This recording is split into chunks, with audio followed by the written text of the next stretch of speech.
कि अगर मैं कहूं कि दिल्ली यूनिवर्सिटी एक बलात्कारी मानसिकता का अड्डा बन चुका है तो आप बुरा तो नहीं मानोगे। अगर बुरा मानोगे भी तो मुझे घंटा फर्क नहीं पड़ता। ये सवाल मेरा उन नफरत की कोख से पैदा हुए कीड़ों से है कि तुम दिल्ली की सड़कों पे अपने हक की लड़ाई लड़ने गए थे या फिर अपनी बलात्कारी मानसिकता का प्रदर्शन करने।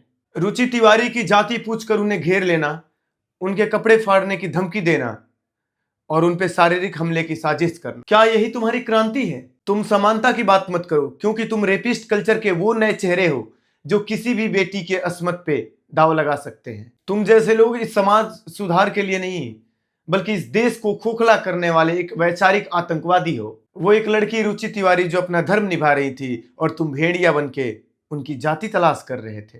अरे नपुंसको, अगर तुम्हें स्वर्ण से इतनी ही दिक्कत है तो सामने आके वैचारिक युद्ध करो। एक निहत्थी लड़की को सरेआम भीड़ में घेर के अपनी मर्दांगी का प्रदर्शन करना, ये तुम्हारी बुजदिली और घटिया परवरिश की निशानी है। तुम कहते हो कि ब्राह्मण बनिया भारत छोड़ो।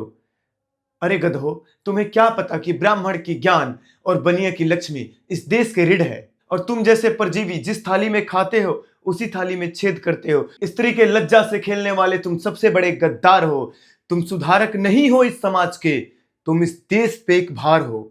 तुम्हारी क्रांति तुम्हारी कुंठा है, तुम्हारी आवाज तुम्हारी नफरत है, और तुम्हारा वजूद इस अखंड भारत के लिए कैंसर है। रुचि तिवारी पर हुआ हमला हर उस स्वाभिमानी भारतीय पर हमला है जो इस नारी शक्ति का सम्मान करता है। और अब हम तुम्हारे इन अधर्मी और तालिबानी विचारधारा को इसी मिट्टी में दफन करेंगे, क्योंकि इतिहास गवाह है, जब जब स्त्रियों पे अत्याचार हुए हैं तब तब पूरी लंका राख हुई है।